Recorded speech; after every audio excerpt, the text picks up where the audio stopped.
Hello. I'm gonna introduce in Spanish first, and then we will talk.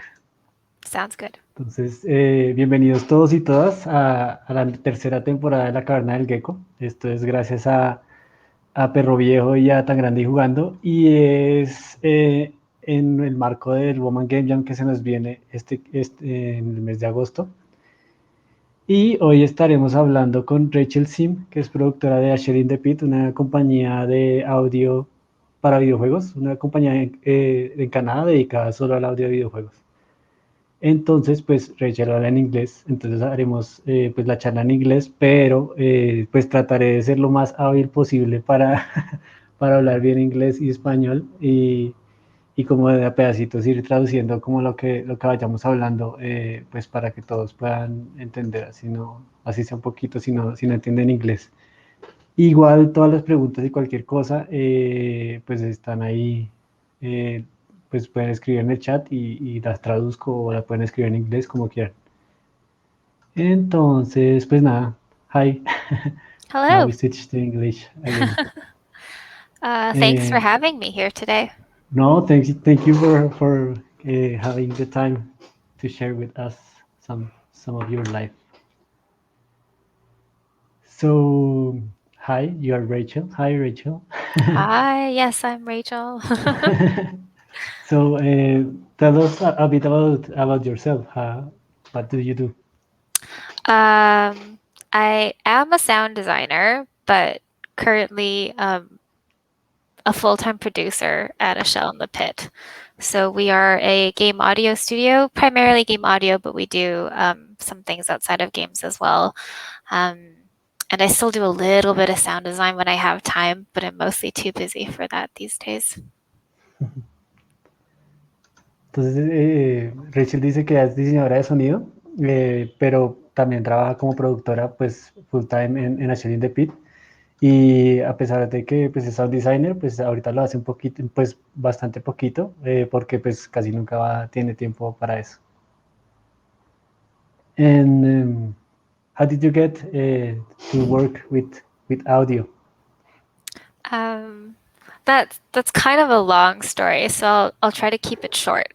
Okay. I actually have an academic background, so at one point, I had finished my master's in literature and was going to Oh. get my PhD so I could teach in academia. But I didn't like it, so I became an academic librarian instead. So I was working at university libraries, but I also didn't like that. But And so you didn't like teaching, right? Or I did like teaching, but there's like so much pressure to research and oh, okay. publish and like just it seemed like a lot of work to get to a point where I could just teach for like 30% of my time. It didn't Mm, seem worth it. Um, okay. so yeah, so I was a librarian and I didn't like that either. And so then I decided to think like what do I actually want to do? What would be enjoyable for work? And that's when I decided to go into game audio. That's a big jump.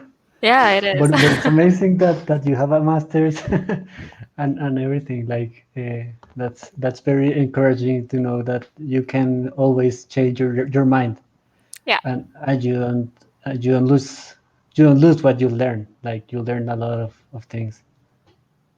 Let me translate before I forget.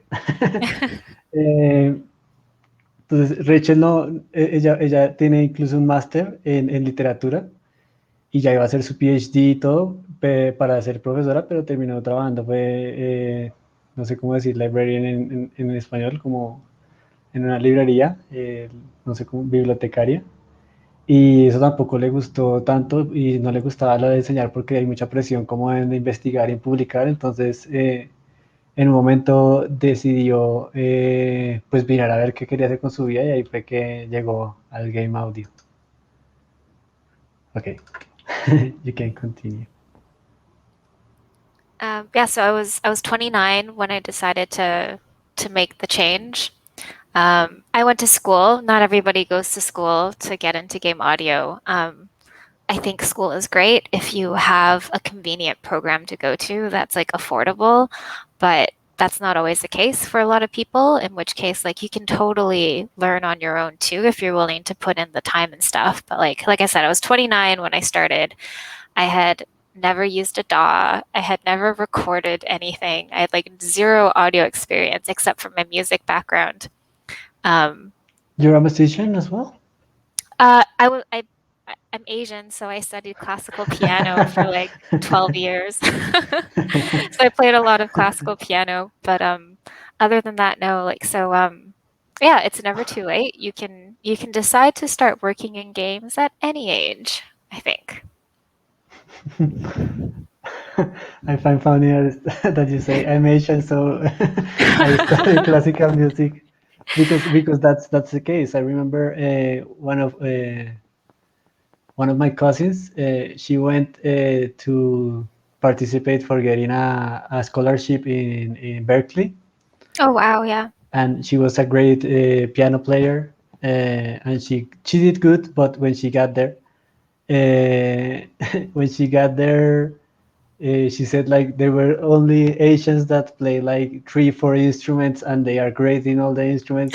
So she felt very like how do you say that, like surprised, but not in a good way. Oh yeah, Yeah, yeah, like pressured yeah, by that. Like it was very hard for her to yeah. I even think bet. that she was gonna be able to get that scholarship. Okay, I'm gonna translate that very quick. Okay. Entonces Rachel a los 29 pues decidió estudiar audio. Le parece que la escuela es genial, pero pues siempre que haya cursos como que se puedan pagar. O sea, si se me escapan cositas en la traducción, lo siento, pero pues que es mucho para recordar. Y pues ella nunca había, pues ella dice que igual si uno quiere, pues uno puede igual aprender por uno mismo, pero pues ella tampoco tenía nada de educación en audio, no sabía utilizar ningún DAW, que es ningún editor de audio, de sonido. Y, y lo único que tenía pues de experiencia es la música, que ya estudió piano clásico, porque dice que porque como es asiática, pues todos aprenden un poquito de instrumentos clásicos. Now you continue. Um, You well, can yeah. continue. So I don't know if there's much more to add. I did go Okay. to VFS. Mhm. And then shortly after finishing the program there, I had opportunities to contract a little bit with Power Up Audio and A Shell in the Pit. And contract work turned into a full time job with A Shell in the Pit, and I've been there ever since. And So, oh, sorry, go ahead. no. Oh, and So then, you, I'm sorry. oh, sorry. No, go ahead. Oh, and then like about maybe like a year and a half ago, I made the switch to being the producer for the team because our team was growing bigger and we were getting a lot busier. So you got out of BFS and got a job in a shell in the pit? I started by contracting. So for like the first 6 months after graduation, well, it was a couple months after I graduated, and then for about 6 months, I was contracting for both Power Up Oh, and Power Up is the A Shell in the Pit. And then I was offered a full time position at A Shell in the nice. Pit. And did you work in something different than audio for video games before, or anything? Meanwhile, Nope, just librarian work. that's nice. I was a grad That's very student cool. for many years, and then I was a librarian. That's very cool. You can say you're lucky because of that. Um, okay, I'm gonna translate that very quick. Entonces, Rachel estudió en BFS y pues casi que unos meses después de salir empezó a tener contrato como freelance con Ashell Indepit y con otra empresa de audio canadiense que se llama Power Up Audio. Y pues hace como año y medio como que empezaron a tener mucho más trabajo y se le ofreció la oportunidad pues de ser productora. And how did you get to be a producer? Like it was something that was suggested to you, or you said like, okay, maybe I can handle all this stuff. It was actually Gord's idea. So Gord is the studio director and founder of A Shell in the Pit. And I think it kind of got to a point where our team was getting bigger and we were working on like 12, 15 different projects at the same Wow. time, across it was 6 people and then it became 9 people. And it just, when you get to that size and you're working on so many different things at the same time, you kind of need somebody to take on the role of a producer just to make sure that nothing falls through the cracks and everything gets done on time. Pretty much. That's pretty much what I do. So he said you like, I think you can do this. Why don't you Yeah, try? pretty much. Yeah. So Gord I think has a knack for like foreseeing talents that people might have. And so he had a hunch that it would be something that I might be good at. Um, and so far, it seems to be going pretty well. Yeah, for my experience working with you, it's great how you are aware of everything. Oh, well, That's very that's cool. good to hear because from my end, I can't always tell. It always feels like I'm like flying by the seat of my pants. So it's good to know that the people I work with feel that things are very organized.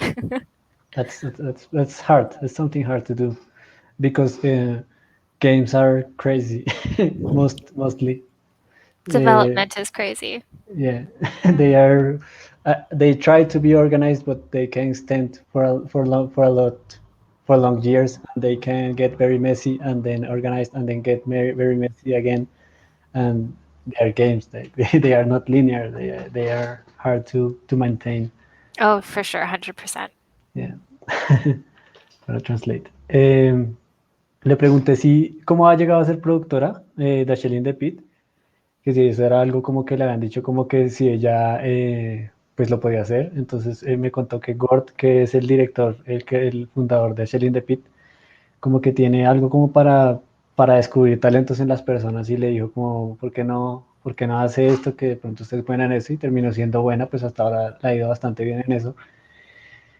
Porque en un momento estuvieron trabajando 12, 15 proyectos al mismo tiempo y pasaron de ser 6 personas a ser 9. Entonces, pues claro, todo se sale de control y pues de verdad trabajar en juegos es un poco enredado. No es como que no es solo porque sean como desorganizados los desarrolladores o los equipos, sino porque la naturaleza del desarrollo de videojuegos pues es un poco pues loca. Entonces, pues sí.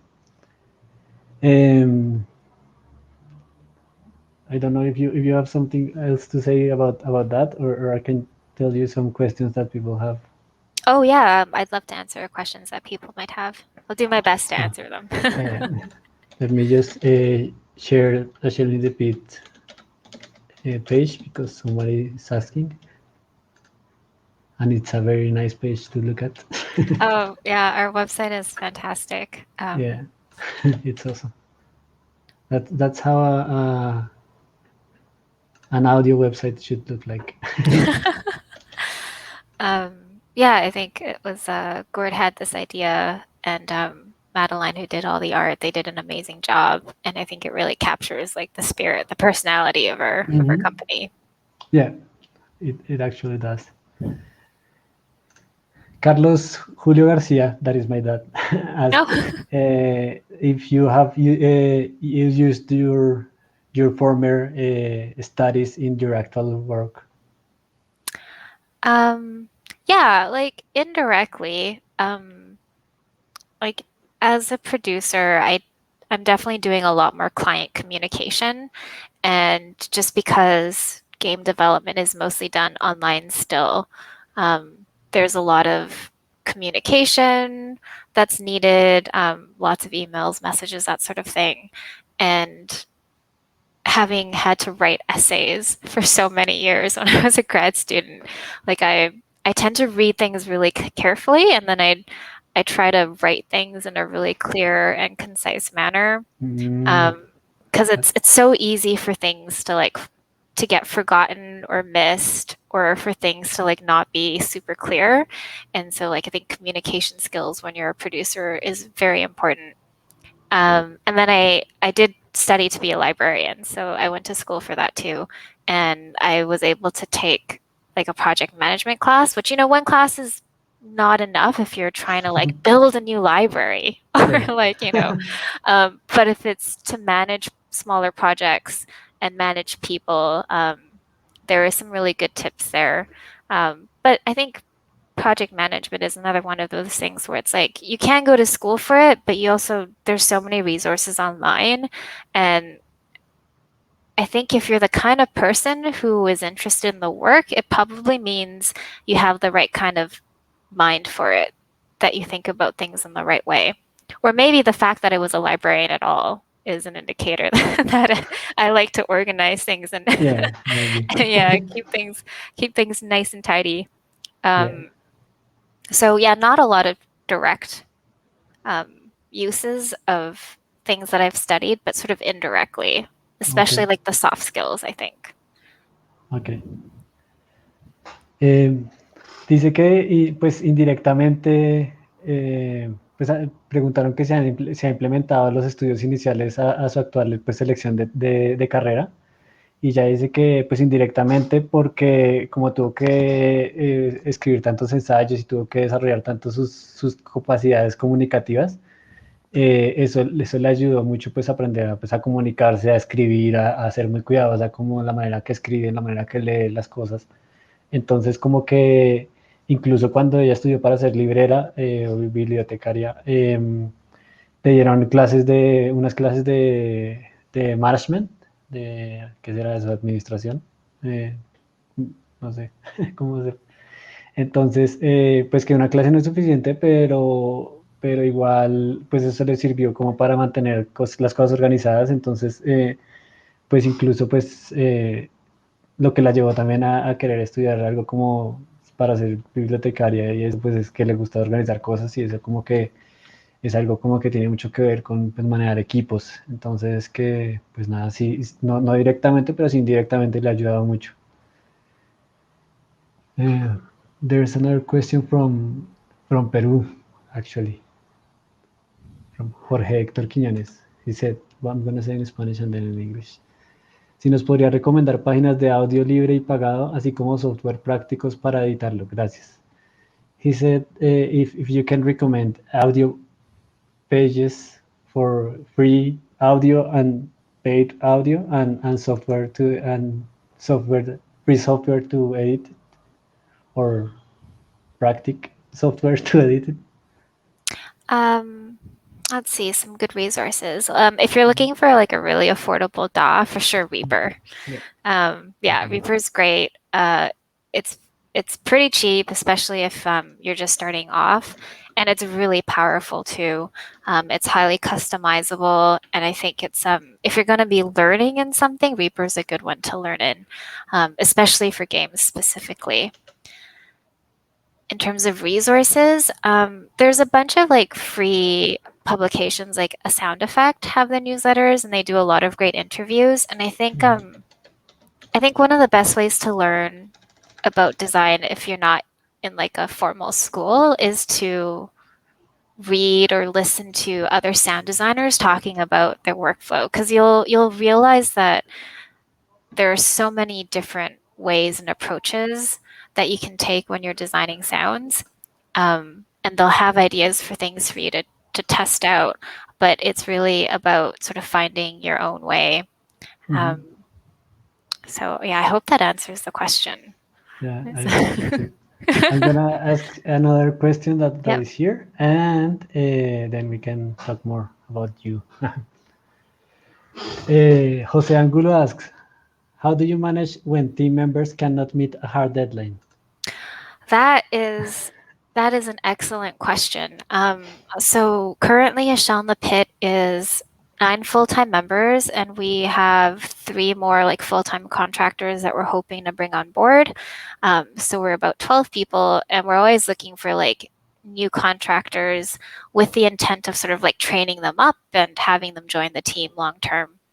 And it's sort of like having a lot of people and then also the number of projects. It might be a little counterintuitive, but because we have so many people and so many projects, the deadlines are always like staggered.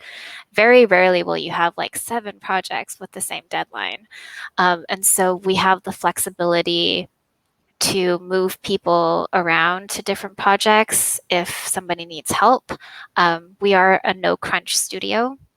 And so if it ever seems like someone's swamped with one particular project, we'll make sure to bring someone else on who like is familiar with the game and can match the aesthetic to help out with design and that sort of thing. And then the last part of it is, and this is not something that like every studio is open to, so I think it really depends on your work environment. But because Gord, it's really important to Gord that team members have good work-life balance and aren't too stressed. If we really need it, we're always open to hiring external contractors to help out. That's awesome. That's one thing that I always, how do you say that? Brag about. Brag is the word. Yeah, Like, brag. because I think that the way Asher in the Pit treats people, it's the way that all studios should treat people, and that's very rare, sadly. Especially here in Colombia, there's a lot of oh, we are a company, so we are family, so you should work more for the family, and we should like you should care more about the company because we are a family and we'll help each other. But in the moment when the thing gets bad, we are not family anymore, right? So people should realize that if you treat your your your company members and your the people you contract, if you really care about them, they will care about your company like automatically. Like like it's very rare that if people don't feel good, they won't care about that. If people is feel that somebody else cares about you, they will do better things. They will be better just because they know that someone cares.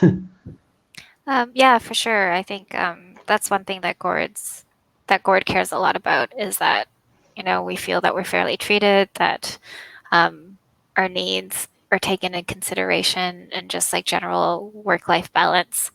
Um, and also, I totally agree that like I think the culture in game development has shifted a lot. Maybe 20 years ago, there was this idea it's like if you don't work all the time and you don't work super hard all the time, we'll just replace you with someone else. I think that makes for a bad studio environment, and I think more people realize that now. And it's like, why would you want to work with a company that doesn't care about you? Hmm. And if you work for a company that does care about you, you care about that company more for sure. Mhm. I'll translate this. Eh, entonces José Angulo preguntó que cómo hacía para manejar pues personas que no pueden pues cumplir con plazos, pues plazos fuertes que usualmente hay en los videojuegos. Y pues como actualmente Ashley the Pit tiene nueve personas como full time y tres contractors full time, y ellos van siempre buscando contractors nuevos. Contractors es como freelance que contratan como por proyectos y por horas y eso. Y pues la idea es entrenarlos y pues irlos metiendo como full time a medida que se van necesitando y que van creciendo las necesidades de la empresa. Entonces, pues como hay tantos proyectos, es muy raro como que los plazos de esos proyectos estén como las mismas fechas, como que tienen los plazos como intercalados, y eso pues ayuda como que puedan como, sí, como intercalar algunos miembros que terminan en un lugar y lo pasan a otros. Si digamos están familiarizados con el estilo, pues le piden que ayude a terminar en otro proyecto. Y pues es que igual el estudio tiene una política de no crunch. Crunch es como no trabajar así deshoras, y como que es muy importante para el dueño de la compañía que la gente tenga un work-life, lo que llaman work-life balance, que es como un balance de lo que usted trabaja más la vida que vive, la vida que vive. Entonces, pues como lo que hace la empresa que no hacen muchas empresas es que si llegan a tener como un momento en el que ya están como muy, muy, muy muy llenos de trabajo, pues pueden incluso contratar otras personas, solamente así no sea de contractor, así sea solo por un momento, para aliviar un poquito como la carga. Entonces, pues ahí hablábamos de que yo siempre he comentado que, pues yo como he trabajado de contractor con H in the Pit, me ha parecido que muy pocas empresas tienen la preocupación por tratar a las personas bien y por preocuparse de verdad como por cómo la gente se está sintiendo, si está durmiendo bien, si está comiendo bien. Y es algo que yo sí he vivido con H in the Pit y es triste porque ni siquiera son de aquí, pero se interesan más por mí que lo que he visto en algunas empresas con otra gente, no solo en el videojuego, sino en muchas otras compañías. Eh, digamos, cuando estaba todo lo de las manifestaciones muy fuerte aquí en Bogotá, incluso me preguntaron si me sentía bien, si me sentía bien para seguir trabajando, si necesitaba tomarme un tiempo, sin decirme como, ah, no, si uno trabaja bien, entonces lo vamos a echar y no sé qué. No, no, no, todo tranquilo y todo como en la mejor actitud, porque saben que mientras yo esté bien, pues yo voy a dar lo mejor de mí pues para ellos también, o sea, no solo por la plata, sino porque me están tratando bien y se están interesando en mí. Entonces, sí, como que antes la industria era mucho más rígida en cuanto a que si no trabaja suficiente lo vamos a reemplazar, pero eso ya ha ido pues cambiando para suerte. Ok, this is a hard job for the brain. You're doing an amazing job translating so far, from what I can tell, from my non-existent Spanish skills. You're doing an amazing job. No, I just added one thing that I wanted to say that it was that you and even Joey asked me when there was a lot of protest here in Bogota if I wanted to take some time and like doing stuff more chill so I feel less stressful about it even though that you don't know if I'm having a good time or bad time about that. You care about that and that's something that even companies here they don't do and they make people go to work in all the chaos in the street, so that's something that I wanted to highlight. Oh. uh, Before I go to more questions, I wanted to ask if audio was something that you always wanted to do. I know that you weren't you were librarian and you studied literature, but I don't know if that came to your mind sometime before. Growing up, not at all. And so maybe it's I mean, I'm a little bit older. I'm in my mid 30s. And also like, typical Asian families, the kind of careers I was considering that my family had mentioned was like, oh, you have to be a doctor, an engineer, an accountant. Academia was already like, that's a little different. Maybe it's okay. It It never has occurred books. to me. Yeah, it has Yep. books. Um, it it never really occurred to me that I could work in a job where I was helping people make video games. And it wasn't until I was in university and like I met more people. There are a lot of game studios in Vancouver, and I started meeting people who were like artists, technical artists, and programmers and game designers.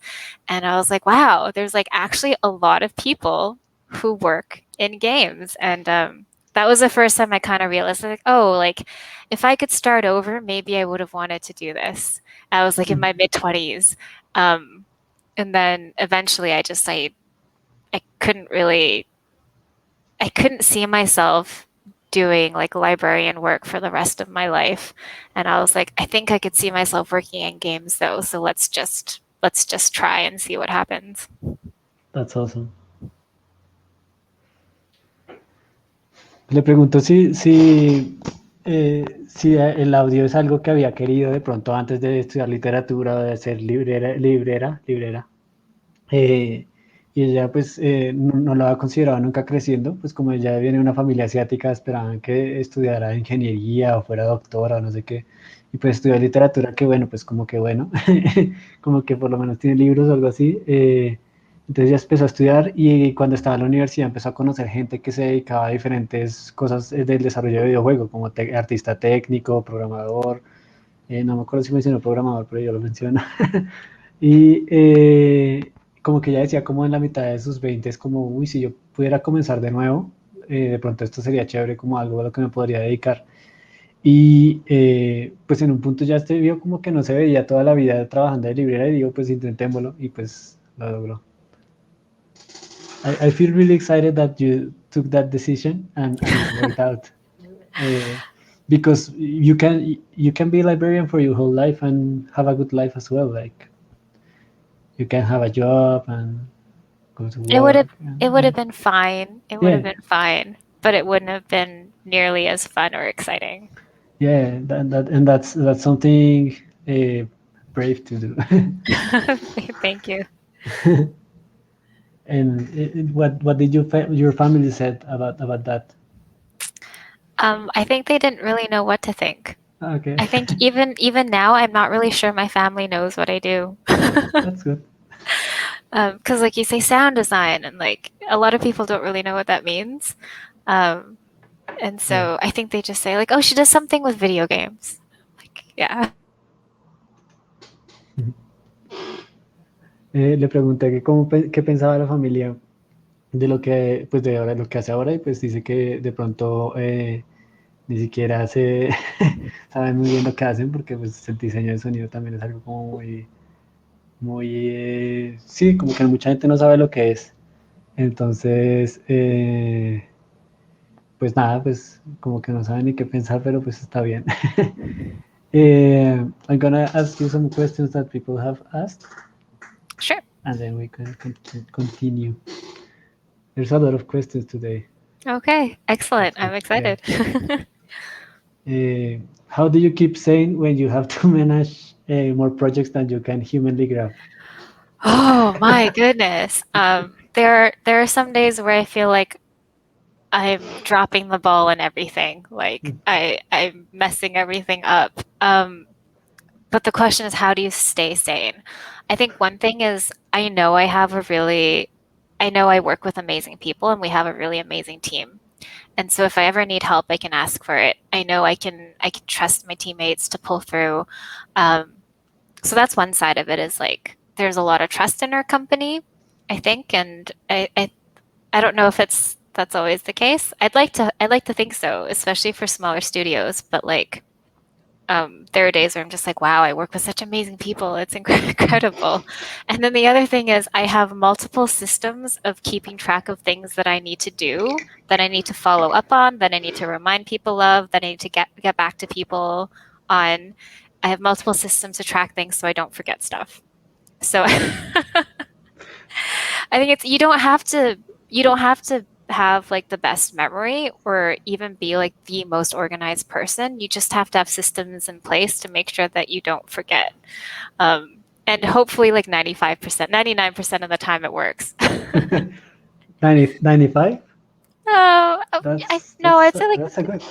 95 to 98% of the time. There's always going to be times where it's like, oh no, I forgot this thing, or like I was supposed to get back to this person like yesterday or something. That will always happen.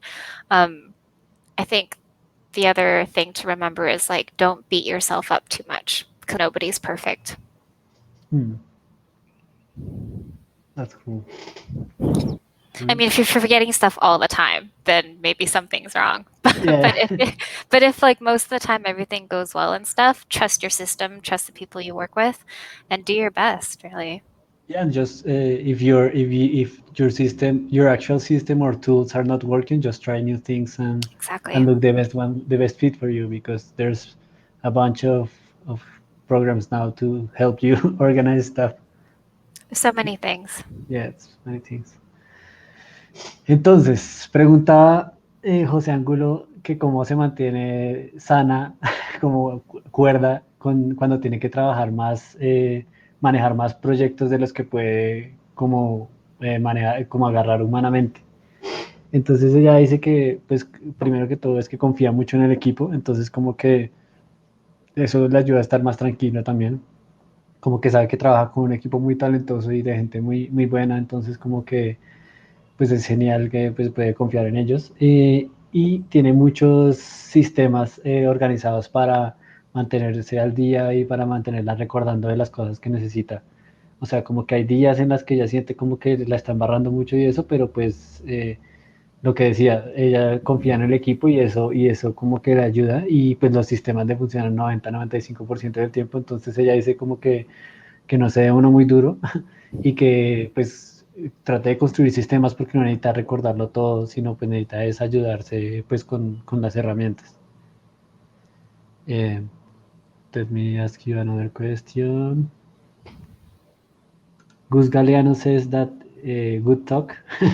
And he says hi from Tuitlan, Mexico. Oh, I'm glad you're enjoying it so far. Hi. Jose Angulo says, what project management apps you use the most? Asana, Trello, etc. So our company uses a bunch of different things. So for our larger clients, they will often have their own project management tools. So we've had clients that have used Jira. We've had clients that have used Trello and Asana. Those are all ones that we've seen. Internally, we're actually in the process of trying to decide what project management tool we want to use for ourselves. So up until this point, we've mostly been working out of spreadsheets and Trello, but we're now looking at project management tools.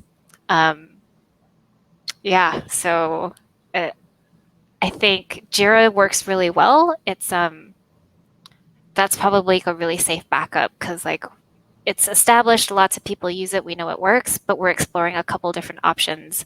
Um, Probably not Asana. No, there's nothing wrong with Asana. There's just like certain things that it doesn't do that we would like it to do. Yeah. But we're actually in the progress. So if we find one, hopefully I'll somehow be able to update people with what we decided to use ultimately. Yeah, that's cool. In Perro Viejo, we use Codex. That is a tool made by video game developers. And it's been very cool. What's it called? You use cards Codex. I'm gonna share it with you. Yeah, share it with me. One that we're exploring right now is ClickUp, which is like a newer one. But I've heard really good things about it. I actually just talked to somebody in game development, the first team I've talked to in games who've used ClickUp. So that's one that we're looking at. Codex. Oh, ClickUp. very cool. Let's see. It's a little different too, because like as an audio team, we're mostly working with assets like design, Uh-huh. implementation, and stuff. And so like we don't really need as many tools for like pre-production for planning and design. Um, so yeah, it's a little bit different depending on like the nature of the work you're doing. Mapedor says ClickUp is super boring. Oh no. Well, it's one of four that we're considering, so maybe I'll keep that in mind. Okay, I'm gonna translate a bit. ¿Qué? Pregunta José que cuáles aplicaciones de management, de administración, de manejo, no sé, utiliza. Entonces, pues Rachel cuenta que depende del desarrollador, pues muchos utilizan como diferentes herramientas. Entonces, pues hay unos que utilizan Jira, Trello, Asana. HLD de Pira ahorita utiliza más que todo Trello y Spreadsheets, pero están pensando en pasarse a alguna herramienta de manejo. Y que han pensado en ClickUp, tienen otras tres. Y yo le conté que en Perro Viejo utilizamos Codex, que es una aplicación para manejo, pero es hecha por desarrolladores de juegos, entonces como que se siente muy propia como del desarrollo de juegos. Entonces ahí las compartí. I'm gonna ask you a last question and then we continue with our questions because we are running out of time. Danny CJ asks, ¿tienes algún ejercicio o práctica para ejercitar el oído, aprender de otros sonidos, analizar cómo están diseñados? He asks if you have any practice or exercise to exercise your ears to learn from other sounds or analyze how they are designed. Oh, that's a really good question. Me personally, I feel like I have more trouble designing really good ambiances. Mm. And so for me, it's like when I'm out in public, I'm also somebody who loves to stay at home. So it's like when I'm out in public, I always try to listen like to what's around me and like what makes the space sound the way it does and what makes it sound like realistic and stuff. So ambience is one that I find like real world listening works really, really well. And then the other thing that I like to do is like just when I'm playing games, if I hear a good sound, I will just stop. If I can, I'll repeat the action a few times just so I can listen to it in game. And I always think like, okay, so like, what is the frequency spectrum of the sound? What is it that made me notice it? Why does it sound so good? Why is it satisfying? Yes. And then I'll think about it that way. I don't really do like practice in terms of like trying to recreate sounds. I just mostly stop and listen and think about like what is it about the sound that's good? And a lot of it is like frequency content. Like, is it because there's more low end? What's the what are the high frequencies like? Um, and then also like for me, it's more like organic versus synthesized. And I think this is something that one of our sound designers talks about a lot too. Is like I find the sounds that I gravitate towards, there's normally something like quite organic sounding about it, something natural from the real world. And it's like, how can you take sounds that are real that you might record and turn it into something a little different? I die a lot doing that. Like when I find a a good sound, I try to like. I remember a lot. I played Doom, not the last one, but the one before that one. Um, without music, I was playing it without music to see how audio behaves, Yeah. and I found a really cool sound that one of the monsters make, but you have to get really close to the monster to make it do that sound. So I died a lot. But it's a very cool thing to do. Watching Let's Plays online with no commentary is Yeah, also excellent. Yeah. my cat woke up. Yeah. Oh. Hi. Hi, she will be here soon. She's coming. Oh, so cute.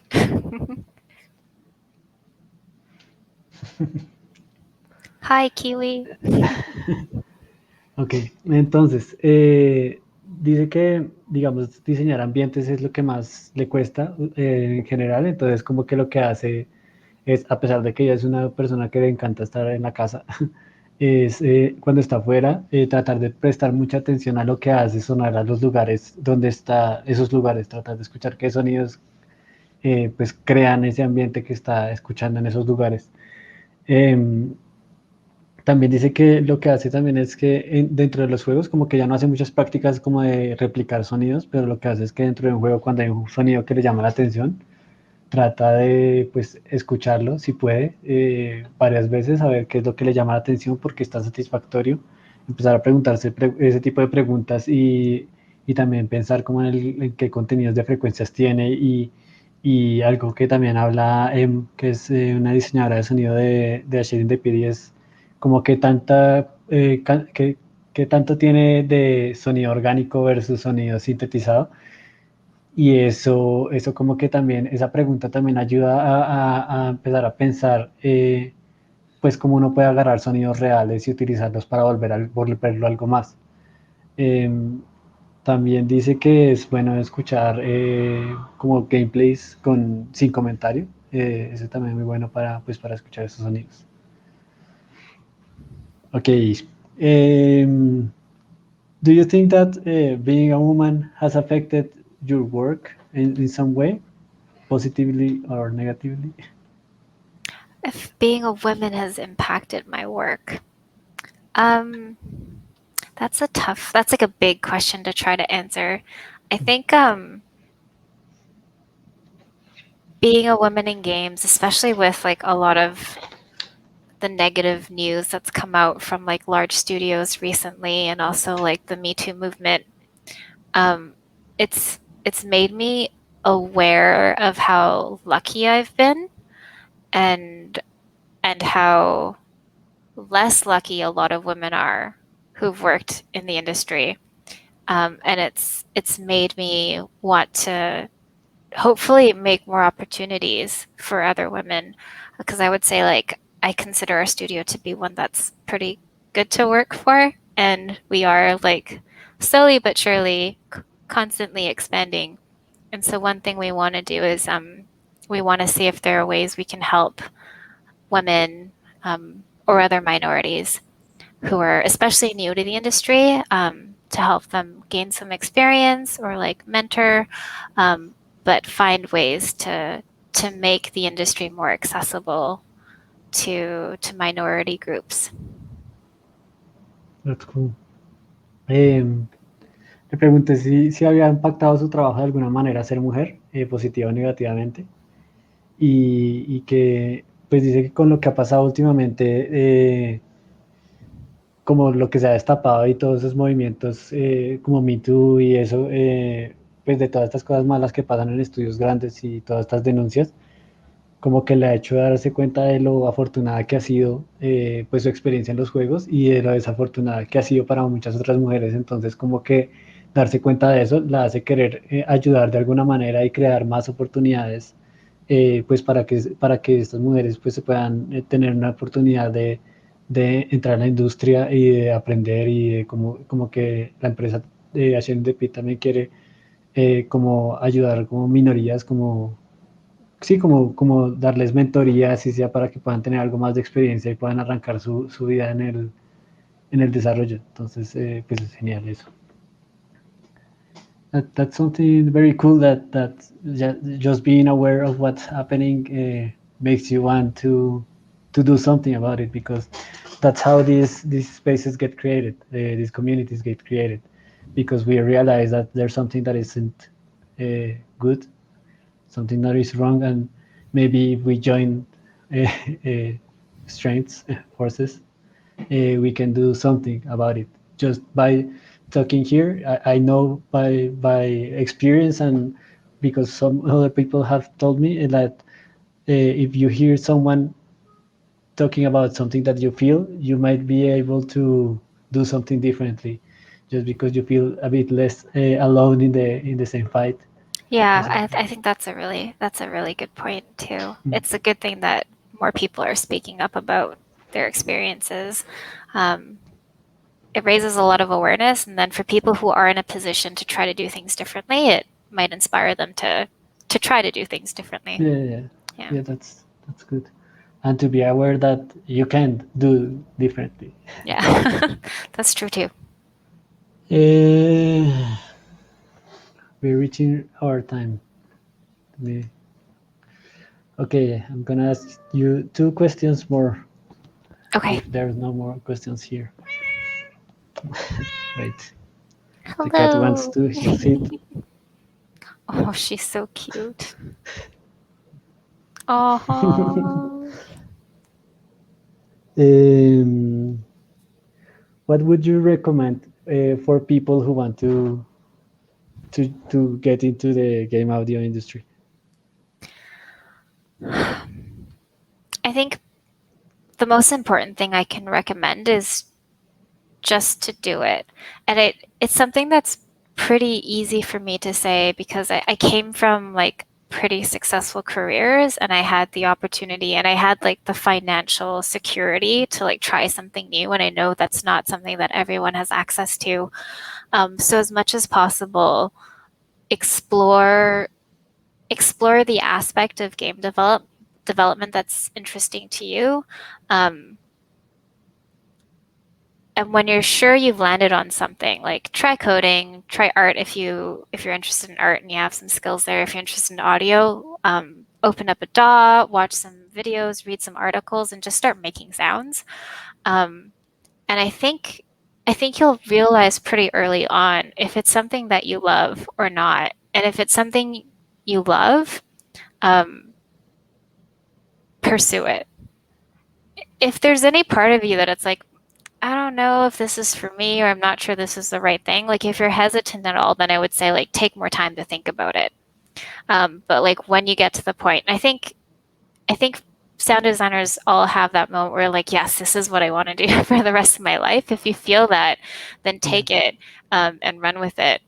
And there's a lot that you can do, like I mentioned before, without school, like in your own time, and it's hard. but then I find the audio community to be extremely helpful and very inviting. And I know so many people who are open to talking to people who are trying to get into the industry and answering questions and helping them where they can. Yeah, that's awesome. Le pregunto a Rachel qué recomendación tiene para los que quieren meterse en este mundo del game audio. Y ella dice pues que solo lo hagan, que ya sabe que igual ella ha tenido la ventaja de tener como una seguridad financiera como que le permitía como arriesgarse un poco más, pero pues que se puede hacer, que explore cada aspecto de lo que le interesa el desarrollo de videojuegos. De hecho, así no sea solo audio, si le interesa el audio, el arte, el programar, sí, como que exploren realmente y empiecen a leer artículos y a como empaparse de todo este tema del diseño de sonido y empiecen a hacer sonidos. En el momento que empiezan a hacer sonidos, empiezan a hacer música o lo que quieran hacer, ahí es cuando se van a dar cuenta si es de verdad algo que aman hacer y pues si vale la pena hacer el esfuerzo por eso, porque pues es harto trabajo. Y se puede, o sea, también hace énfasis en que se pueden, o sea, hacer sin escuela, a pesar de que es difícil, se puede sin escuela hacerlo, porque además la comunidad de audio en general es muy amistosa y como que comparten mucho conocimiento. Y esto, hay muchas personas profesionales en la industria que están dispuestos a compartir lo que saben y sí, a responder preguntas. Entonces, como que más que todo es pues que lo intenten, que lo hagan real. Um, last, last is a couple, is two questions in one. Okay, sure. The one I told you, what's your favorite plugin? And your favorite, maybe not your favorite, but one that you really like, one game that you really like in audio or music or both. In terms of a favorite plugin, um, the one that I use the most probably is just like the built-in Reaper EQ. So I don't know if it's my favorite, but it's Oh, definitely the one that I use a lot because I find a lot of the times you can get a lot just by EQing something. it was the favorite one from the girl in the talk last week as well. Oh, Yeah. that's great. Yeah. So it's fantastic. It's so good. Yeah. Um, and then I would say for for just like a good suite of plugins, Sound Toys I still Mm. use like a bunch of different Sound Toys plugins fairly regularly. Um, Crystallizer for sure and Decapitator, but like little Alter Boy and stuff, like all that Yeah. stuff. There's a lot of cool things that you can do. It's like one plugin, you mess around with a couple of parameters, and you can get the sounding quite different or like unique in some way. And then my go-to sort of like it's not a particular one, but I'm also a big fan of transient shapers. Ah, okay. Yeah, Yeah. they are awesome. Yeah, just in case you need to like make something a little punchier, the transient of the sound, or like you want to bring up the tail of a sound or something, like a good transient shaper, I think also goes a long way. Yeah, it's a cheat plugin. It's very good for that. Yes. And your favorite, or not favorite, but one game that you really like because of its audio or music or Oh, both? I was thinking about this question a lot because I'm like, there are so many really great sounding games. So I'll admit I'm a huge Nintendo fan. I play a lot of Nintendo exclusives. Mm. Um, and I You- find like, especially with their IPs, there's something always really satisfying about the games. And I know a lot of people have talked about Super Mario Odyssey and like how they pitch the sound to the music and stuff, which is all really great. And I think all of that stuff is amazing. But I would say Super Mario Odyssey, I personally find it really impressive because it found a way to take like iconic Mario sounds and put it against like for example in New Donk City with like cars and real world sounds. Every world is so different, but like it all works so well together. So you have really iconic, almost kind of cartoony, really fun classic Mario sounds against like dinosaurs, cars, like all these Mm. real world sounds. It's balanced, it works. And this is one of the games where I definitely did this a lot, where I'd stop and I would like listen to a sound over and over again. The individual sounds, they're fairly simple too. It's like they're not like crazy, like heavily designed or anything. Everything is like really simple, really clean, but at the same time so satisfying. Yeah. And I think that's the sort of game, that's the kind of sound design that I'm really interested in, is like, how do you keep something clean and simple but have it really impactful still? Yeah, Nintendo are great at doing that. Like as you said, with their own IPs, like playing Zelda Breath of the Wild is so many nice sounds around, just simple sounds, but you feel them so satisfying and clean. Yeah. Uh, okay, I'm gonna translate this really quick. Okay. Eh, bueno, el plugin favorito está el EQ de Reaper, que pues viene con Reaper, que es demasiado útil para muchas cosas y como que hay mucho diseño que se puede hacer solo ecualizando. Y de como la suite de Sound Toys, que ahí compartí el link. En cuanto a juegos, que les guste el audio y la música, mencionó Mario Odyssey, pues que en general es fan de Nintendo, pero que le gusta mucho cómo pudieron coger muchos sonidos de Mario y ponerlo en diferentes contextos y explotarlo de una manera muy, muy genial, manteniéndolos simples y limpios y pues satisfactorios. Eh, Okay, I'm gonna just ask this last question and then we really say bye. Okay. Danny CJ says, "What's your measure of success? How you measure success?" Oh man, I'm gonna sound like some sort of like a weird new age hippie when I give my answer. Um, I've thought about this a lot just because I've changed careers a few times. Um, like there were definitely expectations that other people had of me that I kind of never really achieved in my life. And so my personal definition of success is like how happy I am with my life. Like, am I satisfied with what I have? Is what I have making me happy? And if the answer is yes, then I would say, like, I'm feeling Success. pretty successful. Yeah. So it doesn't have to be a lot. It's like I'm living in a place that I'm really comfortable in. I have a really supportive partner. I have two cats. I love my job. Um, I'm comfortable. I have everything I need. And there's nothing in my life that makes me unhappy. That's good. So to me, I feel like I'm very successful. And if this is the level of success that I have for the rest of my life, I'm super okay with that. That's great. That's great to hear. I'm happy for you. Oh no, I forgot the banner. That's my bad. Oh, But I will have it for a few minutes. that's okay. It No, doesn't need to say that's too that. bad. That's too bad. I prepared this. The whole talk was about this banner. Ok. Entonces, pregunta Dani CJ que cuál es la medida del éxito de Rachel. Y ella dice que como ha cambiado, pues que es algo que se ha preguntado harto, pero como ha cambiado tanto como de carrera y eso, como que llegó a darse cuenta de que pues la manera en que ella puede medir el éxito es preguntándose qué tan happy es, qué tan feliz es con, pues con lo que hace, ¿no? Entonces como que en el momento en que se ha preguntado como que lo que ella necesita para estar feliz no es mucho, ella es feliz con el lugar que tiene una pareja estable, tiene dos gatos y ama su trabajo, entonces como que si le preguntaran en este momento ya se siente muy exitosa y si ese es como el nivel máximo de éxito al que ella va a llegar, pues en su vida, pues se siente bastante cómoda con eso, entonces es algo genial. So, thank you. Thank you a lot for your patience, for having time to be here and share with us a little bit.